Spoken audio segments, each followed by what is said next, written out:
Astaghfirullah. Apabila seorang wanita berusaha menjaga sholatnya, menjaga puasanya,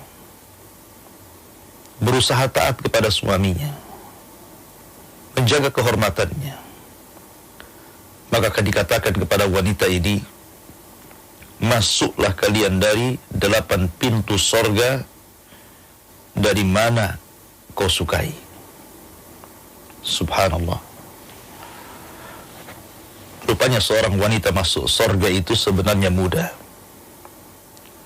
Hanya menjaga salat, menjaga puasa, taat kepada suami, dan berusaha untuk menjaga kehormatannya. Itu sudah diberikan hadiah oleh Allah Subhanahu wa ta'ala, masuk sorga dari pintu mana saja yang ia suka.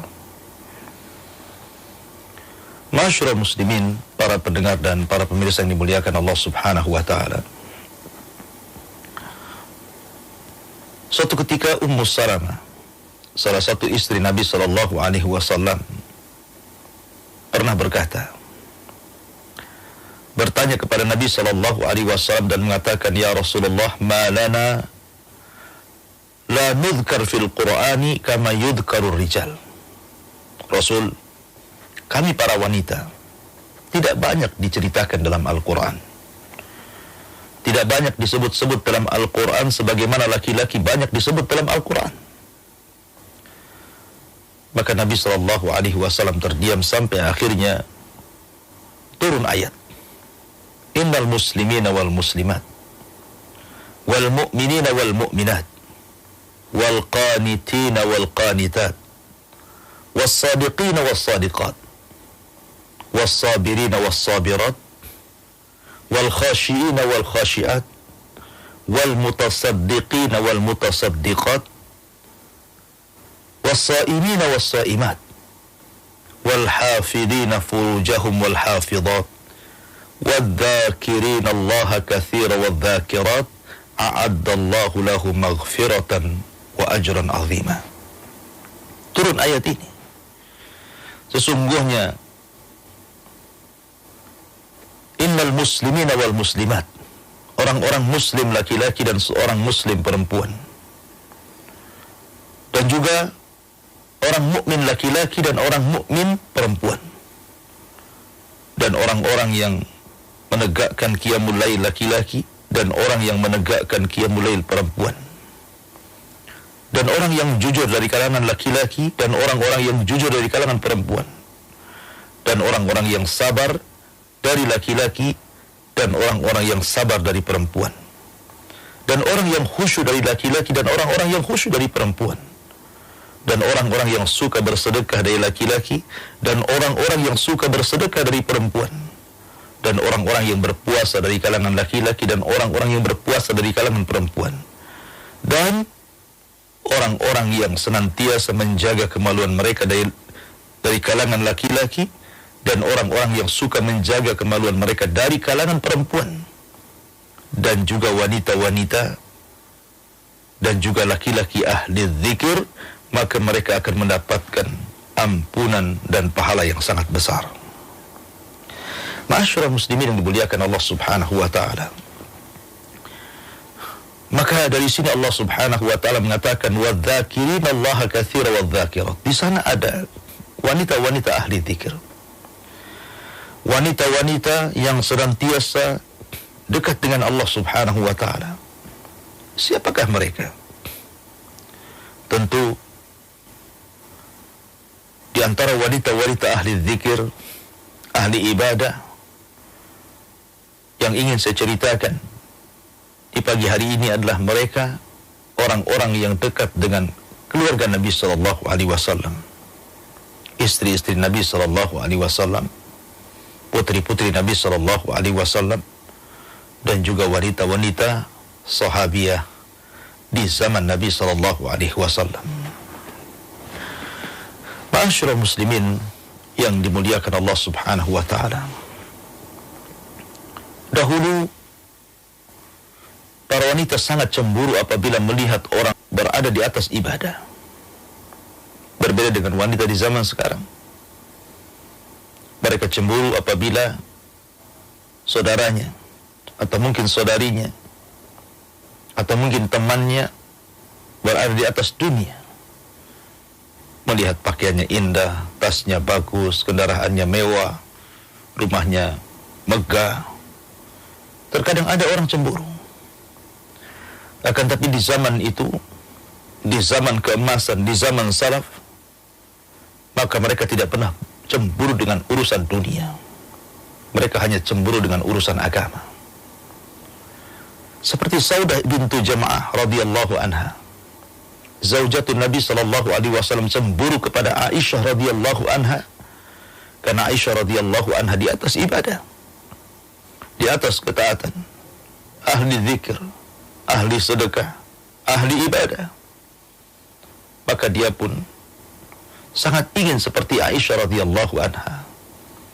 Dan Nabi sallallahu alaihi wasallam bersabda, la hasada illa fi ithnataini, rajulun atahu Allahu malan fasallatahu ala halakatihi fil haq, wa rajulun atahu Allahu hikmatan wa huwa yaqdi biha wa yu'allimuha, muttafaqun alaih.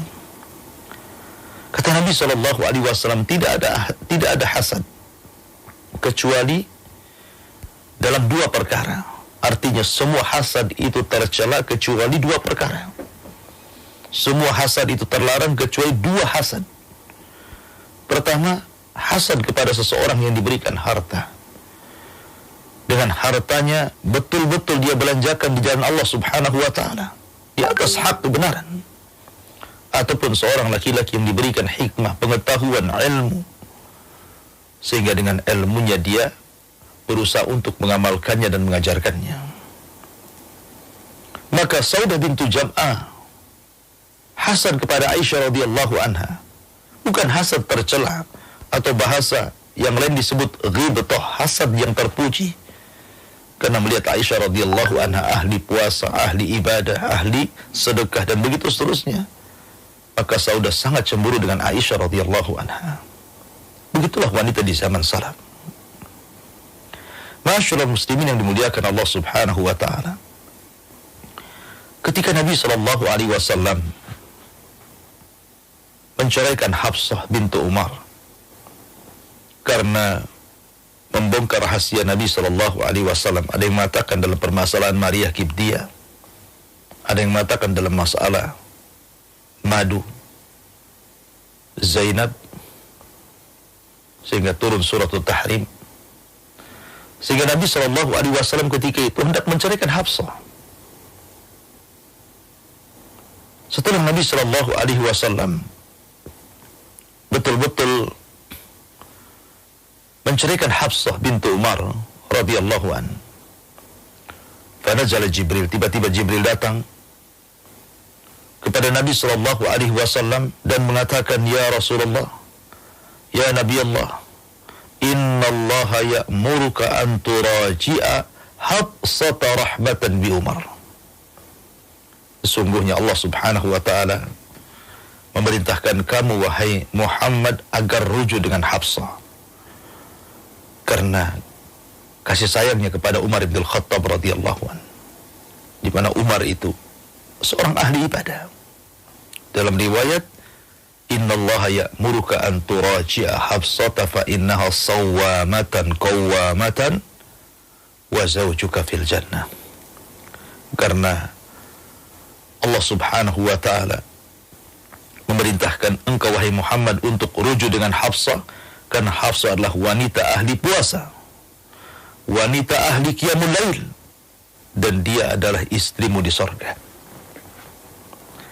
Lihat di sini, di mana Allah subhanahu wa ta'ala merintahkan Jibril agar Nabi SAW tidak lantas kemudian menceraikan dengan tolak bain, tetapi Allah subhanahu wa ta'ala merintahkan Jibril untuk mendatangi Nabi SAW, kemudian mengembalikan Hafsah sebagai istri Nabi SAW karena dua hal. Pertama, karena dia wanita yang sawamah, ahli puasa, dan dia adalah wanita yang qawamah, ahli qiyamul lail. Subhanallah. Begitulah istri-istri Nabi sallallahu alaihi wasallam. Mereka ahli ibadah dan mereka layak untuk dijadikan percontohan bagi wanita-wanita setelahnya. Ma'asyiral muslimin, para pemirsa Hang yang dimuliakan Allah Subhanahu wa taala. Suatu ketika Fatimah radhiyallahu anha, dia mengadukan soal tangannya yang lelah letih, yang setiap hari mengadon roti, sehingga terkadang rusak tangannya Fatimah. Tangan bintu Nabi sallallahu alaihi wasallam, tangan putri Nabi sallallahu alaihi wasallam rusak, pecah-pecah, karena dia sangat bekerja keras untuk menjadi seorang ibu rumah tangga. Berbeda dengan wanita-wanita di zaman sekarang, terkadang ingin simpelnya saja hidup ini. Dia tidak tahu bahwa di balik lelah letihnya seorang istri melayani suaminya, melayani anak-anaknya, menyediakan makanan, minuman, membersihkan rumahnya, itu adalah surga bagi dia. Itulah sebab dia masuk surga. Itulah ibadah-ibadah yang mulia bagi dia.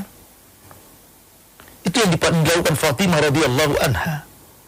Dia sibuk menjadi ibu rumah tangga, semua dikerjakannya. Sampai dia mencari kayu bakar, memotong kayu bakar, mengadon roti, dan begitu seterusnya, sampai tangannya lelah. Sebab itulah dia mengadu kepada Nabi sallallahu alaihi wasallam, ingin mendapatkan pembantu. Berangkatlah Fatimah ini ke rumah Nabi sallallahu alaihi wasallam, ayahandanya. Tapi tidak ketemu. Hanya berjumpa dengan Aisyah radhiyallahu anha. Kemudian dia pun menghabarkan kepada Aisyah maksud tujuannya. Maka ketika Fatimah pergi, Nabi sallallahu alaihi wasallam pun datang. Aisyah menceritakan maksud putrinya Fatimah radhiyallahu anha. Oh, dia menghendaki seorang pembantu. Subhanallah. Tidak mungkin Nabi sallallahu alaihi wasallam menolak permintaan Fatimah. Bukankah dia ajwadun nas, manusia yang paling dermawan kepada orang lain? Tidak mungkin dia bakhil kepada anaknya. Sementara Nabi sallallahu alaihi wasallam adalah rajulun la yakhshal faqra abada. Seorang laki-laki yang tidak akan takut kefakiran karena dia berinfak. Tidak mungkin tidak memberi kepada Fatimah putrinya. Akan tetapi Nabi sallallahu alaihi wasallam hendak memberikan perkara yang jauh lebih mulia, lebih besar, lebih agung dibandingkan hanya sekedar memberikan pembantu. Dia datang kepada Fatimah dan juga Ali radhiyallahu anha, radhiyallahu an, kemudian mendudukkan di hadapan keduanya dulu di hadapan Nabi sallallahu alaihi wasallam. Kemudian kata Nabi sallallahu alaihi wasallam kepada keduanya, Fatimah, ya Fatimah, ya Ali, ala adullukuma ala ma huwa khairun lakuma min khadimin aw khadimah. Wahai Ali, wahai Fatimah, maukah aku tunjukkan kepada kalian berdua sesuatu yang jauh lebih hebat dibandingkan kalian berdua memiliki pembantu laki-laki atau pembantu perempuan? Maka keduanya mengatakan, bala ya Rasulullah, tentu wahai Rasul. Apa itu? Maka Nabi mengatakan, idza awaituma ila firashikuma, idza awaituma ila firashikuma fakabbira 33 wasabbiha 33 wa hammida 33 fahuwa khairun lakuma min khadimin au khadimah. Kata Nabi sallallahu alaihi wasallam, apabila kalian beranjak ke pembaringan kalian hendak tidur, maka jangan lupa baca, bertakbirlah, Allahu Akbar sebanyak 33 kali. Bertasbihlah subhanallah subhanallah 33 kali. Dan bertahmidlah alhamdulillah alhamdulillah sebanyak 33 kali. Itu jauh lebih hebat dibandingkan kalian memiliki pembantu laki-laki atau pembantu perempuan. Subhanallah.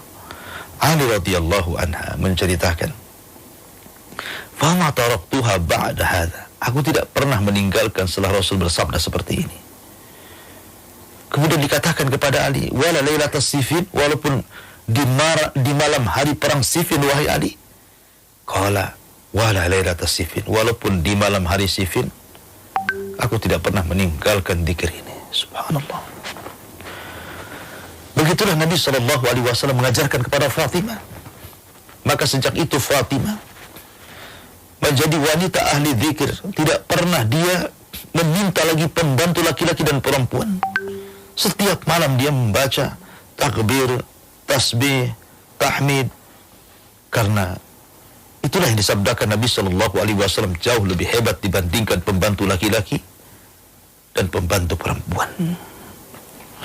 Ma'asyiral muslimin, para pemirsa yang dimuliakan Allah Subhanahu wa taala. Juwairiyah bintu Jam'ah. Juwairiyah adalah zaujatun Nabi sallallahu alaihi wasallam. Namanya Barrah. Dan Nabi sallallahu alaihi wasallam menyebutnya Juwairiyah. Juwairiyah ini terkenal dengan ahli tasbih, ahli zikir, ahli ibadah. Ya. Sampai-sampai suatu ketika Nabi Shallallahu Alaihi Wasallam sholat subuh, dan Juwairiyah pun sholat subuh di rumahnya. Nabi SAW ke masjid. Sepulangnya dari masjid, dan itu sudah agak siang, waktu duha, ya. Maka Nabi Shallallahu Alaihi Wasallam kemudian pulang. Dilihatnya Juwairiyah masih duduk di tempatnya, tidak bergeming sama sekali. Dan dia terus berzikir, mulai ba'da subuh sampai pulangnya Nabi SAW di waktu duha, sudah siang. Maka Nabi SAW mengatakan pada Juwairiyah, "Maukah ku ajarkan kepadamu? Kalau kau baca zikir-zikir ini, maka sebanding dengan zikir yang kau baca dari ba'da subuh sampai waktu duha ini." Maka Juwairiyah mengatakan, "Tentu wahai Rasul." Maka Nabi SAW mengatakan, "Subhanallah adada khalqi 3 marrat. Subhanallah zinata arshi 3 marrat. Subhanallah ridha nafsih 3 marrat. Subhanallah midada kalimatihi 3 marrat." Kata Nabi SAW, bacalah Subhanallah adada khalqi 3 kali. Subhanallah zinata arshihi 3 kali. Subhanallah ridha nafsihi 3 kali. Dan Subhanallah midada kalimatihi 3 kali. Maka dengan membaca ini, sebanding dengan engkau berzikir mulai ba'da subuh sampai sekarang, kata Nabi SAW.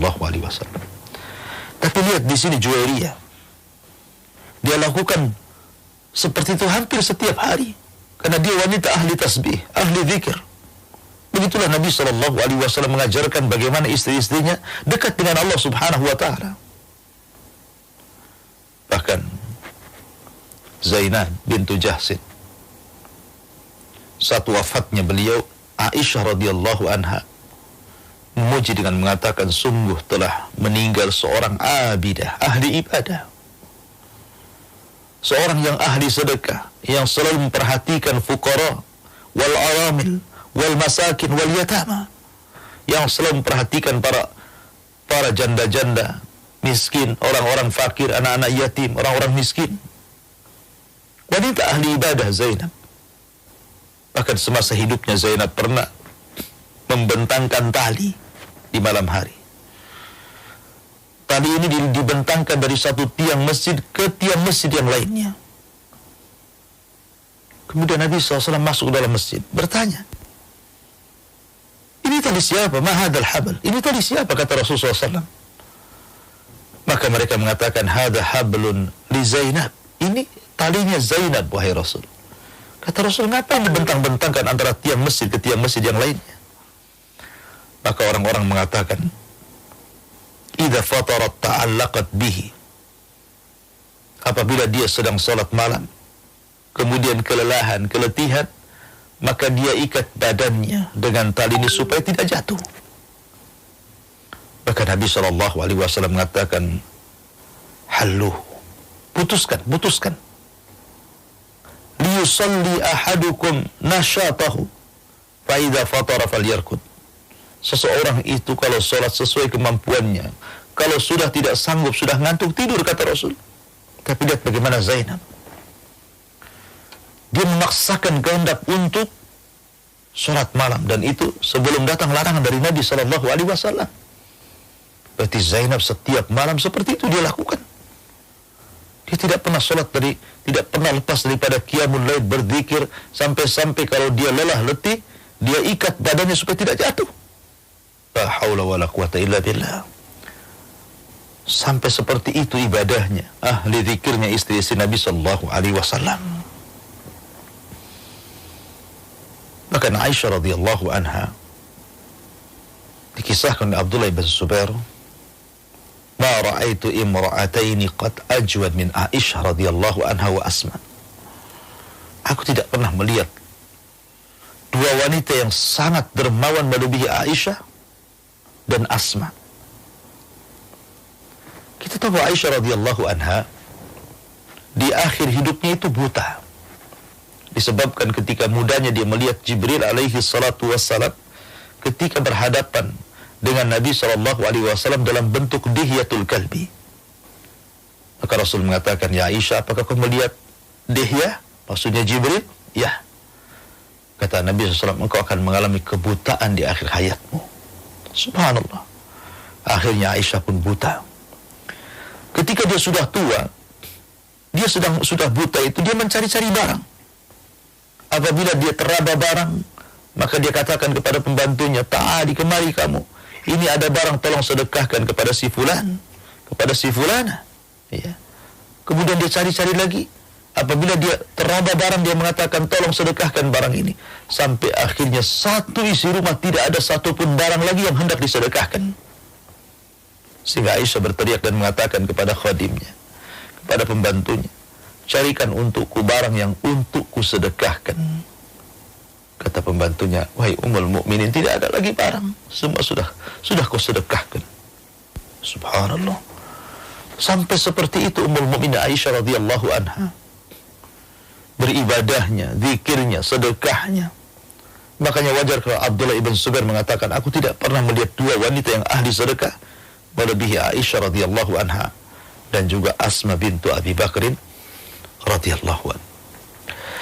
Dan banyak lagi kisah-kisah tentang wanita-wanita ahli ibadah, ahli zikir, terutama istri-istri Nabi SAW dan sahabiah-sahabiah di zaman itu. Namun waktu juga yang memisahkan kita. InsyaAllah kita lanjut di lain kesempatan. Kita kembalikan ke moderator, falyatafaddal mashkura. Jazakallah khair Ustaz atas materi yang sudah disampaikan di kesempatan yang berbahagia ini. Kisah-kisah wanita ahli zikir, semoga bisa menjadi teladan bagi kita semuanya. Kaum muslimin dan muslimah dimanapun Anda berada di seluruh dunia, disilahkan bagi Anda yang ingin bertanya kepada Ustadz, Anda bisa kirimkan pertanyaan Anda ke 081-803-106-106. Program ini juga disiarkan oleh Radio Canisa FM Palangkaraya. Baik, ada pertanyaan yang sudah masuk nih Ustadz. Ya. Assalamualaikum Ustadz. Waalaikumsalam. Dari Ibu Ana di Batam, bagaimana dengan istri yang rajin ibadah, rajin berzikir, tapi masih sering lalai dengan perintah suami? Padahal perintah suami tidak melanggar ajaran agama Islam, hanya perintah biasa. Tetapi karena istri sedang berzikir dan sedang membaca Al-Quran, maka pada akhirnya suami yang mengerjakannya sendiri nih Ustaz. Mohon pencerahannya. Ya Masya Allah. Alhamdulillah. Iya. Sebenarnya tanggung jawab seorang istri kepada suami adalah kewajiban kedua setelah tanggung jawab seorang istri kepada Allah Subhanahu wa ta'ala.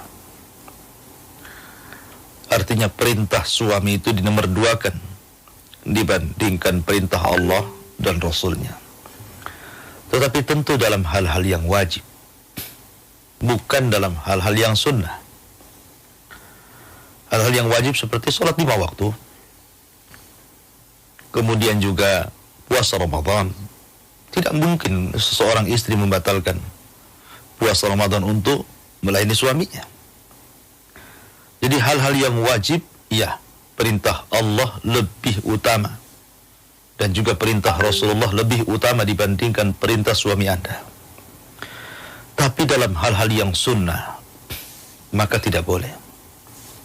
Dalam hal-hal yang sunnah, perintah suami dinomorsatukan dan perintah Allah dan Rasulnya dinomorduakan.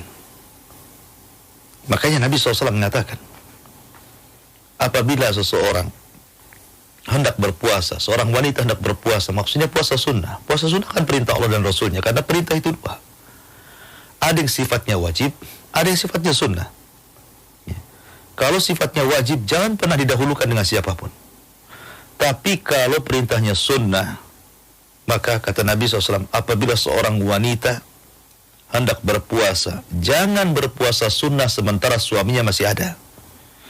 Suaminya masih hadir di rumahnya, kecuali dengan izinnya. Dikhawatirkan suami menginginkan Anda. Maka dari sini, lihat ibadah yang Anda lakukan. Kalau hanya sekedar membaca Quran, berzikir, kemudian suami menyuruh sesuatu, maka sebaiknya Qurannya ditutup dulu. Zikirnya kan bisa sambil jalan. Zikir bisa sambil jalan kan, sambil mendengarkan perintah suami, melaksanakannya. Anda bisa zikir. Karena zikir itu ibadah yang tidak terlingkupi waktu kapan saja. Sambil jalan bisa, sambil duduk bisa, sambil berdiri bisa. Asal jangan di tempat-tempat yang dilarang, seperti kamar mandi saja. Ya. Jadi sebaiknya jangan sampai kemudian suami yang seperti Anda ceritakan, karena Anda lambat melaksanakan perintahnya, akhirnya dilakukan sendiri. Ya, kalau Anda mendapatkan suami yang ikhlas, ya, seikhlas-ikhlasnya suami, kalau setiap hari Anda seperti itu sikapnya, pasti ada juga rasa dongkolnya kan gitu. Oleh karena itulah maka sebaiknya jangan Anda lakukan seperti itu. Perintah suami dahulukan kalau Anda sedang melakukan hal-hal yang sunnah. Berbeda kalau Anda sedang melakukan hal-hal yang wajib, tentu perintah Allah dan Rasulnya yang diutamakan. Allahu a'lam bishawab. Syukron Ustaz atas penjelasannya. Semoga bisa difahami oleh penanya Ibu Ana di Batam, dan juga bermanfaat bagi para pendengar Radio Hang, juga pemirsa Hang TV dimanapun berada yang sudah mendengar penjelasan dari Al Ustaz. Baik Ustaz, pertanyaan berikut ini sudah masuk dari Mustika di Singapura. Assalamualaikum Ustaz. Waalaikumsalam warahmatullahi. Kalau saya kesal dengan sikap orang tua kepada saya, apakah saya berdosa? Dan saya kesal dengan sikap mereka kepada saya, apakah hal-hal yang saya lakukan tidak bernilai ibadah nih Ustaz? Berkaitan dengan sikap orang tua yang saya alami. Saya menghadapi orang tua yang selalu tidak mau menghargai dan selalu kurang dengan apa yang telah saya berikan kepada mereka sesuai kemampuan saya. Mereka menghina saya dan bilang anak tak tahu balas budi. Padahal setiap bulan saya selalu memberikan uang hasil kerja saya sesuai dengan kemampuan saya. Bahkan kendaraan pun sudah saya belikan. Tetapi perlakuan yang saya terima seperti itu. Mereka menganggap saya anak yang tidak tahu balas budi. Sekali lagi Ustadz, apakah yang jika saya kesal kepada mereka, yang saya lakukan tidak bernilai ibadah? Mohon pencerahannya Ustadz. Iya, alhamdulillah. Iya, terkadang Allah Subhanahu wa ta'ala menguji seseorang itu dengan macam-macam. Ada seorang itu diuji dengan pasangannya, ada yang diuji dengan, contohnya Nabi Nuh diuji dengan pasangannya, istrinya. Nabi Lut diuji dengan pasangannya, istrinya. Ada yang diuji dengan putranya, seperti Nuh sendiri diuji dengan putranya Kanaan. Ada juga yang diuji dengan ayahnya, seperti Ibrahim alaihi salatu wassalam, Azar. Ada yang diuji dengan saudara-saudaranya seperti Yusuf alaihi salatu wassalam. Begitulah lingkup keluarga. Bahkan ada diuji dengan paman-pamannya seperti Nabi SAW. Jadi sangat jarang dalam satu keluarga itu semua baik. pasti ada yang tidak baik satu di antara mereka sebagai ujian. Dan yang paling berat memang ujian dari orang tua. Itu paling berat. Akan tetapi Allah Subhanahu wa ta'ala masih memberikan nikmat kepada Anda. Orang tua masih hidup. Hasan Al-Basri suatu ketika sedang melaksanakan ataupun sedang menyampaikan sebuah ilmu di majelis ilmu, tiba-tiba dia menangis. Salah satu muridnya bertanya, "Ya Imam, wa ma yubkik?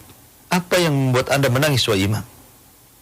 Kata Imam Hasan Al-Basri, "Wailakum, celaka engkau. Sesungguhnya satu di antara dua pintu yang menyebabkan aku masuk surga sudah tertutup." Maknanya satu di antara dua orang tuanya meninggal dunia. Itu yang membuat aku menangis. Harusnya dua pintu itu terbuka masuk surga. Sekarang tinggal satu pintu yang menyebabkan aku bisa masuk ke dalam surga. Maka kalau Allah Subhanahu wa ta'ala masih anugerahkan kepada Anda hidupnya orang tua Anda, baik yang laki-laki atau yang perempuan atau dua-duanya, maka ini kesempatan. Soal perlakuan orang tua Anda kepada Anda, jangan pernah hiraukan dan jangan pernah masukkan ke dalam hati. Karena kalau seandainya Anda masukkan ke dalam hati, kemudian Anda tersinggung, kemudian Anda sakit hati, dikhawatirkan akan mengarah kepada durhaka. Dan kalau sudah masuk durhaka, maka akan menutup pintu surga. Maka anggaplah apa yang dilakukan orang tua Anda kepada Anda itu sesuatu bahasa yang tidak perlu didengar. Terkadang ada orang-orang tua itu yang, maaf ya, terkadang tidak tahu diri. Anaknya sudah berusaha sebaik mungkin berbuat baik kepada orang tuanya sesuai kemampuannya, tapi juga terkadang tidak dihargai sebagai balasan berbuat baik kepada anak, kepada orang tuanya. Anda orang tua harus beruntung dengan punya anak seperti ini. Berapa banyak orang tua yang kemudian punya anak-anaknya kurang ngajar jauh lebih dibandingkan anak-anak Anda. Ada yang sampai menghina, memaki, bahkan tak jarang saya mendengar berita anak membunuh orang tuanya itu loh. Tapi Anda masih diberikan nikmat oleh Allah. Anak Anda masih bisa bantu, masih bisa ngirim duit, masih bisa memberikan kehidupan. Ini kan nikmat. Ya. Tapi ada juga seorang anak diuji dengan orang tuanya, walaupun sudah bagaimanapun caranya membantu orang tuanya, tetap saja dianggap salah di mata dia. Dan itu justru ladang pahala bagi Anda. Itu ladang pahala. Anda sedang diuji kesabarannya. Kesabaran dari perangai buruk orang tua Anda. Maka saya sarankan, tidak usah dipedulikan. Orang tua mau ngomong apa saja, mungkin bahasa kita, ya, sudah jangan didengarkan, tetapi kewajiban Anda tetap laksanakan. Teruslah semakin hari semakin baik membantu orang tua. Tidak perlu diungkit-ungkit apa yang sudah Anda lakukan kepada orang tua. Dan mengharaplah pahala dari Allah Subhanahu wa ta'ala, seraya berdoa agar orang tua dibukakan hati hidayahnya, sehingga dia mau bersyukur dan mensyukuri nikmat yang Allah anugerahkan kepada dia. Sedikit banyak itu merupakan anugerah dari Allah. Oleh karena itulah maka banyak-banyak berdoa, ya.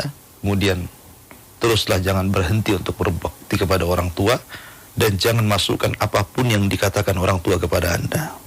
Kewajiban Anda hanya berbuat baik kepada orang tua Anda. Wallahu a'lam.